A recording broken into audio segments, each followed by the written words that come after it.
नमस्कार दोस्तों, आपका शॉर्ट हैंड स्टूडियो सक्सेस में स्वागत है। आप हमारे चैनल पर नए आए हैं तो चैनल को लाइक करें, शेयर करें और सब्सक्राइब करें और ज़्यादा से ज़्यादा दोस्तों को शेयर करें। चलिए दोस्तों, बिना समय गंवाए डिक्टेशन स्टार्ट होगा 80 वर्ड पर मिनट 5 सेकंड बाद।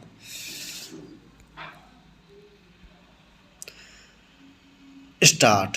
महोदय, मैं यहाँ यह भी कहना चाहूँगा कि स्थिरता का अर्थ गलती से जड़ता नहीं समझ लिया जाना चाहिए। सुधारों के मूल में यह बात समझनी होती है कि परिवर्तन आवश्यक है। भारत में स्वतंत्रता प्राप्ति के बाद से हम जिन आर्थिक नीतियों पर चले उनसे हम विकास के एक ऐसे सोपान पर पहुंच गए कि जिससे 2001 तक हमारा काम अच्छी तरह चलता रहा। इससे पहले भी परिवर्तन की आवश्यकता अनुभव की गई थी और 80 के दशक के अंत में परिवर्तन शुरू भी किए गए थे। 1990-91 के संकट से तो इस प्रक्रिया में तेजी आ गई। अपनी पिछली नीति से हमें तो सफलताएं मिली थी। ये सुधार उसी पर आधारित थे।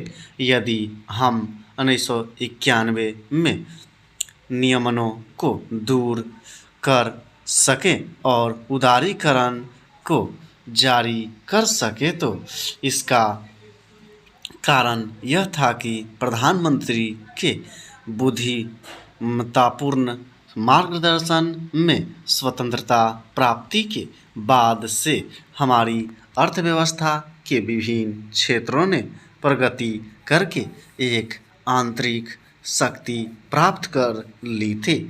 उनका घोषणा पत्र पार्टी का 1991 का घोषणा पत्र इस बात का स्पष्ट और बिल्कुल सही द्योतक है कि क्या आने वाला है।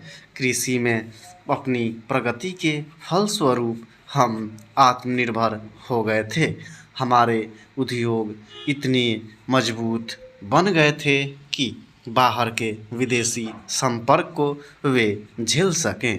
प्रतियोगिता के क्षेत्र में भी और सहयोग के क्षेत्र में भी हमारी नीति में एक निरंतरता बनी रही है, जिसके परिणाम स्वरूप हमें अपने सुधारों के लिए आधार मिला है। जो नई आवश्यकताएं आ रही थी और जो वास्तविकताएं सामने दिख पर रही थी, ये सुधार उन्हें देखते हुए किए गए थे। मुझे यह कहने में कोई संकोच नहीं कि भविष्य में भी हमारे सुधारों का सिलसिला इस बात पर निर्भर करेगा कि हमारे सामने कैसी घरेलू ज़रूरतें आ रही हैं। जैसे जैसे हम इन सुधारों पर चलते जाएंगे तो जहाँ कहीं उनकी कमियां नज़र आएंगी उन्हें दूर करने की चेष्टा की जाएगी। मैं सुधारों को बेहतर बनाने के लिए दिए गए सभी सुझावों का स्वागत करूंगा, चाहे वे आप सबसे मिलें, चाहे मेरे साथी राजनीतिक नेताओं से, चाहे व्यवसाय विशेषज्ञों से मिलें, चाहे जनता से। और यह सब हमारी सुधारों की नीति के अनुरूप होगा और वास्तव में तो यह उस नीति को मजबूत बनाएगा। कभी उस नीति को परिशुद्ध करने पर जोर देकर और कभी उसमें मानव हित पर ध्यान देकर। और ये दोनों पहले दिन से ही हमारी नीति का एक भाग थे। इस संबंध में मैं हाल में उस वाद विवाद की चर्चा करना चाहूँगा जिसमें सुधारों की आलोचना की गई है।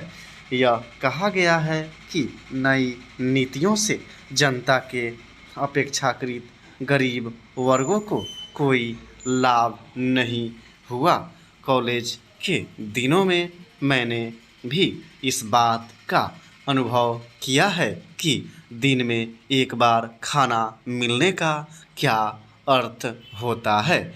इसलिए गरीबों के बारे में मेरी चिंता सचमुच वास्तविक है। स्टॉप। तो मिलते हैं ऐसे ही किसी नए टॉपिक के साथ, तब तक के लिए इजाज़त दीजिए। जय हिंद, जय भारत।